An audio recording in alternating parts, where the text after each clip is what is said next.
Article 270 కింద గిరిజనులకు రావాల్సిన నిధులు కేంద్ర మంత్రిని కలిసి కోరినా మంజూరు చేయలేదని ఎమ్మెల్యే సంజయ్ కుమార్ అన్నారు. జగిత్యాల మోతేరోడ్డు పార్టీ కార్యాలయంలో ఎమ్మెల్యే సంజయ్ కుమార్ మీడియాతో మాట్లాడారు. ఎంపీ అరవింద్ కేంద్రీయ విద్యాలయం విషయంలో ఎమ్మెల్యే సంజయ్ కాలయాపన చేస్తున్నారని విమర్శించారని, తనను పన్నుగట్టుకుని బద్నాం చేయాలని ఈర్ష్యతో కూడిన మాటలు మాట్లాడడం, నిందలు వేయడం పనిగా పెట్టుకున్నారని ఆయన ఆగ్రహం వ్యక్తం చేశారు. జగిత్యాల ప్రజలు తనను గెలిపించారని, అది వారి అనుచరులకు నచ్చక కావాలని నాపై పచ్చి అబద్ధాలు మాట్లాడాలని పూర్తిగా ఖండిస్తున్నానని ఆయన మీడియా సమావేశంలో పేర్కొన్నారు. జగిత్యాల అభివృద్ధి పనులతో నేను సమాధానం చెప్తా, ఎప్పుడు ప్రెస్ మీట్లు పెట్టి విమర్శించడం నా నైజం కాదు అని అన్నారు. ట్యాక్స్ లేని మాటలు ఎవరు ఏదైనా మాట్లాడవచ్చు. జగిత్యాల పట్టణం అభివృద్ధి తన ప్రధాన ఎజెండా అని ఎమ్మెల్యే సంజయ్ కుమార్ పేర్కొన్నారు. నీటిపారుదల శాఖ మంత్రి ఉత్తమ్ కుమార్ రెడ్డి గత ఏడాది నవంబర్ 2025లో కేంద్రీయ విద్యాలయం స్థలం కోసం లేఖ రాయడం జరిగిందని, మంత్రి ఎండార్స్ చేసిన పత్రాలు సైతం వాట్సాప్ కూడా చేస్తానని, ఎలాంటి ఫోర్జరీ లేదు, అవసరమైతే ఫోర్సెనిక్ ల్యాబ్ కూడా పంపవచ్చని ఆయన అన్నారు. ఎంపీ మాటలు వారి విజ్ఞతకే వదిలివేస్తున్నా అని ఆయన ఈ సందర్భంగా పేర్కొన్నారు. పాత్రికేయ మిత్రులందరికీ నమస్కారం. 2 రోజుల క్రితం గౌరవ పార్లమెంటు సభ్యులు అరవింద్ గారు జగిత్యాల పట్టణానికి వస్తూ చెలిగల్ ఫామ్గా పిలువబడే వాలంతరి సందర్శించి అక్కడి నుండి జగిత్యాలకు వచ్చి ప్రెస్ మీట్ ఏర్పాటు చేసి అందులో జగిత్యాల జిల్లా కేంద్రానికి వచ్చిన కేంద్రీయ విద్యాలయాన్ని స్థల సేకరణలో ఎమ్మెల్యే గారు ఆ మంచి ల్యాండ్ ఇస్తలేరు, దానికి బదులుగా వేరే చోట్లలో నాకున్న భూమి అంతర్గామ కాడ ఉంది, అంతర్గామ ఆయన తోట దగ్గర చూపెట్టినరు, ఇంకొక దగ్గర చూపెట్టుకుంటా కాలయాపన చేస్తున్నారు. వారు వాలంతరికి సంబంధించిన పెద్దలు అంటే అక్కడ మంత్రి గారి గురించి మాట్లాడుతూ మరి సరిగా చెప్పాలి, నేను మళ్ళీ ఏమన్నా అనాలి, మంత్రి గారికి నా మీద గ్యాప్ రావాలి అనే రకంగా మాట్లాడుతూ వచ్చింది. ఇంకా చాలా విషయాలు మాట్లాడారు కానీ వాటికి పెద్ద ప్రాధాన్యత లేదు. ఎందుకంటే అన్నిటికీ మూలం ఒకటే, సంజయ్ కుమార్ను జగిత్యాల ప్రజలు ఎమ్మెల్యే గెలిపించారు. ఆ ఎమ్మెల్యే అనే పదవిలో సంజయ్ కుమార్ ఉన్నారు.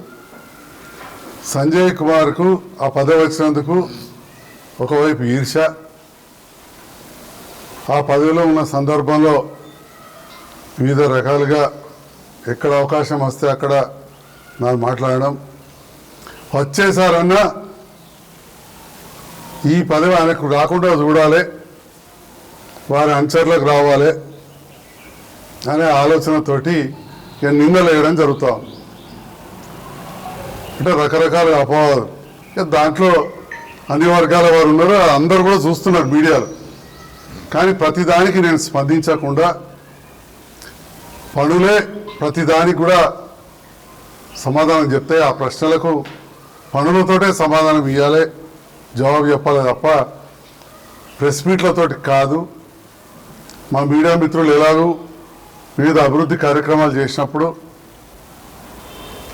మీరు ప్రసారం చేస్తూ ఉన్నారు, ప్రజలు చూస్తున్నారు. వచ్చే ఎలక్షన్లో అసలు నేను నిలబడనేది నా చేతిలో ఉండదు. నేను ఇప్పుడు కాంగ్రెస్ ప్రభుత్వంతో కలిసి పనిచేస్తున్నా, ఇంకా సభ్యత్వం తీసుకోలేదు. తీసుకుంటే అప్పుడు పార్టీ ఇస్తే అప్పుడు నాకు ఇష్టమైతే ఆలోచిస్తా.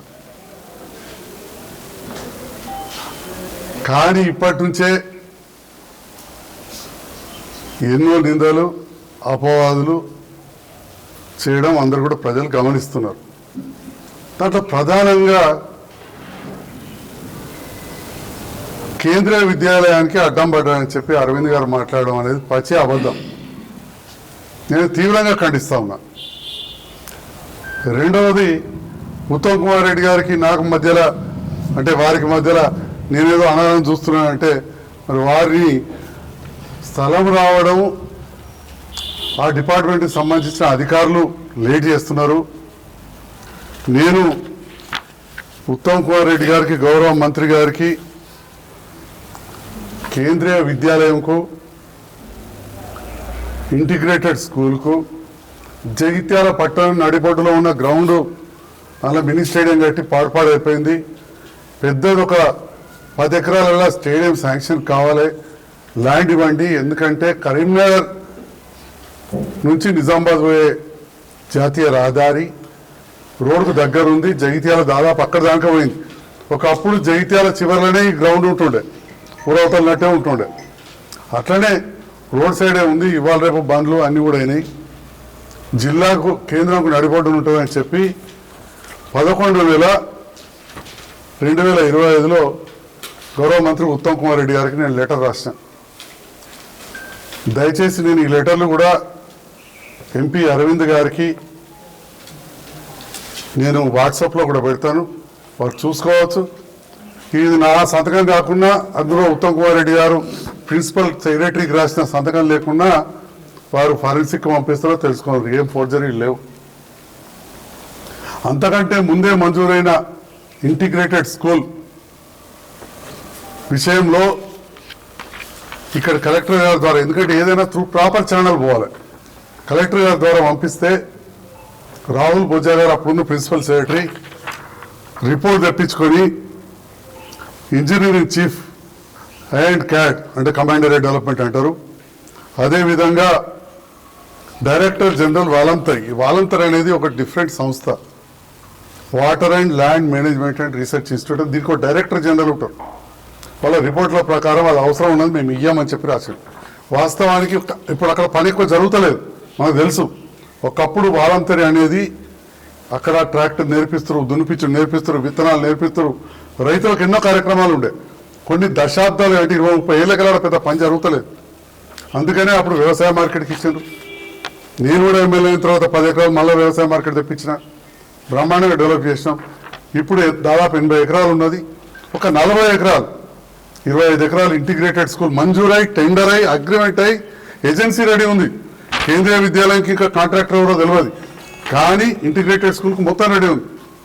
అదేవిధంగా స్టేడియంకు ఎప్పుడంటే అప్పుడు శాంక్షన్ చేస్తామని చెప్పి మంత్రి గారు కలెక్టర్కి రాసిన లెటర్స్ ఉన్నాయి.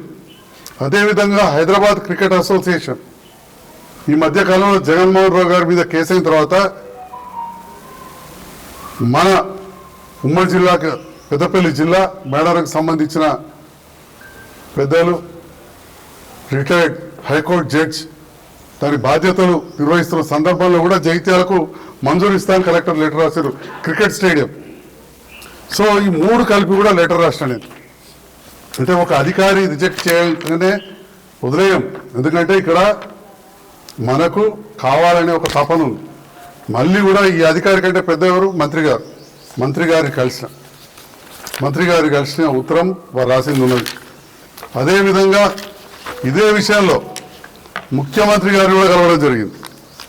ముఖ్యమంత్రి గారు కలిసి ఈ విషయాన్ని చాలా కట్టి సీఎంఓ దానికి కూడా మేము ఫేస్బుక్లో పెట్టినాం.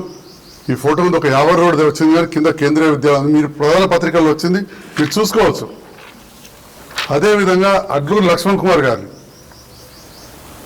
గౌరవ మంత్రివారులు, ఎందుకంటే జిల్లాకు వారు పెద్ద, మరి కొంత ఫైల్ కదులుతలేదు. మీరు కూడా ఉత్తమ్ కుమార్ రెడ్డి గారు బిజీ ఉంటున్నారు, నేను పోయినప్పుడు కలవట్లేరు. మీ సహచార కేబినెట్ సభ్యులు జగిత్యాలకు కేంద్రీయ విద్యాలయం వచ్చింది, ఇంటిగ్రేటెడ్ స్కూల్ వచ్చింది, స్టేడియం కట్టడానికి నిధులు వస్తున్నాయి, కానీ స్థలం ఇబ్బంది అవుతుంది.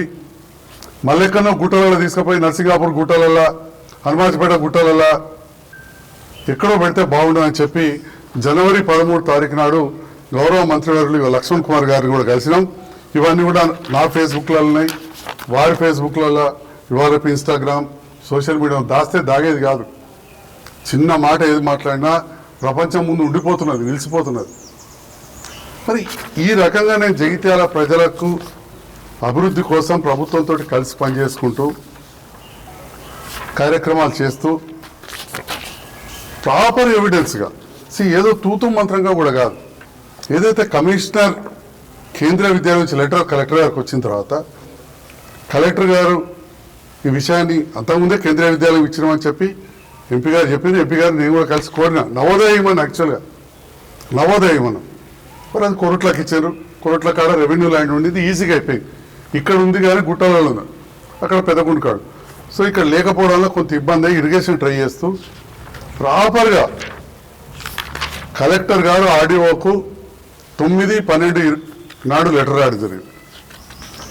9/12 తర్వాత చెల్గల్ ఫామ్ది ఏదో ల్యాండ్ అంటే ల్యాండ్ కాదు, మ్యాప్ తోటి సర్వే చేయించి 5 సర్వే నెంబర్లలో కలిపి, యాక్చువల్గా 4 సర్వే నెంబర్లు ఎక్కువ ఉంది, ఒక సర్వే నెంబర్ ఒకటే గుంట కలిపి 5 ఎకరాలు మనం చెల్గల్లో మ్యాప్తో సహా చేసి పంపడం జరిగింది. సర్వే నెంబర్ 695, 96, 97లో 702లో ఎక్కువ, 650లో ఒక గుంట. సర్వే నెంబర్ 695, 96, 97, 702 చెలిగల్ ఫామ్లో 5 ఎకరాలు మంచి ప్లేన్ ల్యాండ్ ఈ స్కూల్ కోసం సర్వే చేసి ఇవన్నీ చేసి ఇరిగేషన్ స్పెషల్ చీఫ్ సెక్రటరీ గారికి పంపి అనుమతి కోసం కోరడం. అదేవిధంగా గౌరవ మంత్రివర్యులు ఉత్తమ్ కుమార్ రెడ్డి గారిని కోరిన, గౌరవ ముఖ్యమంత్రి గారిని కూడా కోరినాం. మీరందరూ కూడా చూసిండ్రు యావర్ రోడ్ విషయంలో. అదేవిధంగా వాలంతరీ స్థలాన్ని ఇస్తామని చెప్పి ముఖ్యమంత్రి గారు మన మున్సిపల్ ఎలక్షన్ సందర్భం కూడా చెప్పింది. కొన్నిసార్లు కొన్ని పనులు జాప్యం అవుతాయి, మళ్ళీ అనొచ్చు మరి ఇవన్నీ కోరినావు, ఈ పనులు అయితే లేవు, నువ్వు పనుల కోసమే పోయినావని చెప్పి ఇక మళ్ళీ రేపు ప్రెస్ మీట్ మొదలు పెట్టచ్చు. ఉన్నారు కదా వాళ్ళు చెప్పారు కదా, చాలా తెలివిగలవారు, చాలా సంతోషం. అందరికీ తెలివి ఉంటుంది, ఉండదని ఎవరు అంటాం. ఏది పడితే అది మాట్లాడచ్చు, దానికన్నా ట్యాక్స్ ఉందా ఏమైనా ఉందా, మన ఇష్టం. నోరు వచ్చింది కదా మాట్లాడచ్చు. చాలాసార్లు చాలా మాట్లాడారు, మాట్లాడిన ప్రతిదానికి జవాబు ఇవ్వాలంటే నేను ఇవ్వచ్చు. నా పక్కన కూడా మా మహిళా సోదరి మనులు ఉన్నారు, యువత ఉన్నది, వారన్నట్టు వారు సామాజిక వర్గాల వారు ఉన్నారు.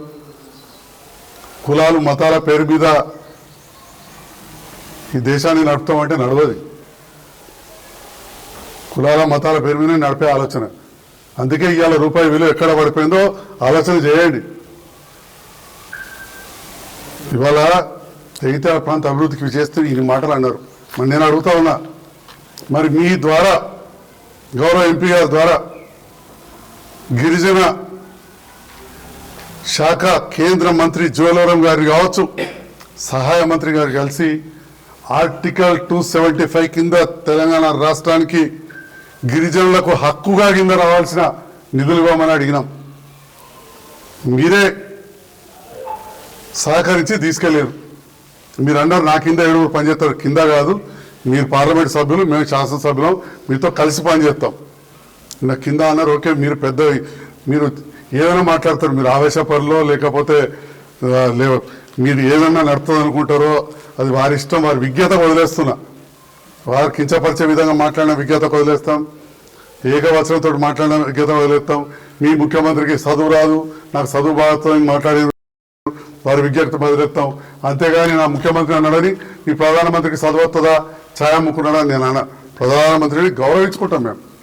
ఒక్కటి మాత్రం మీ మీడియా ద్వారా గుర్తించాలి, వివిధ రాజకీయ నాయకులు గల్లీ నుంచి మరి ఈ స్థాయి వరకు అంటారు అనుకోలేదు. ఎక్కడ ఏదో ఒక నింద వేయాలి, క్యారెక్టర్ అసోసియేషన్ వ్యక్తిగతంగా నింద వేయాలనే ఆలోచనతో ఉన్నారు. నిన్న వారు మాట్లాడిన మాటల్లో ఒక విషయం స్పష్టమైంది.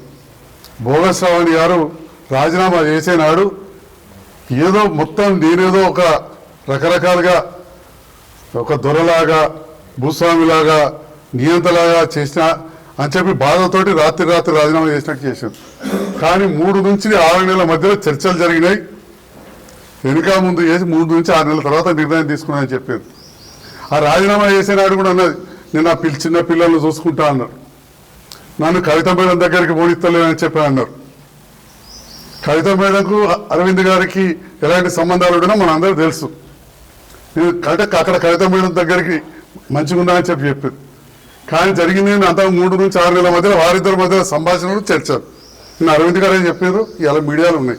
ఒక్కసారి నోట్లకెళ్ళి ఒక మాట వచ్చిందంటే ప్రపంచం ముందట ఉన్నట్టే, అది చెరిపేసినా చెరగదు.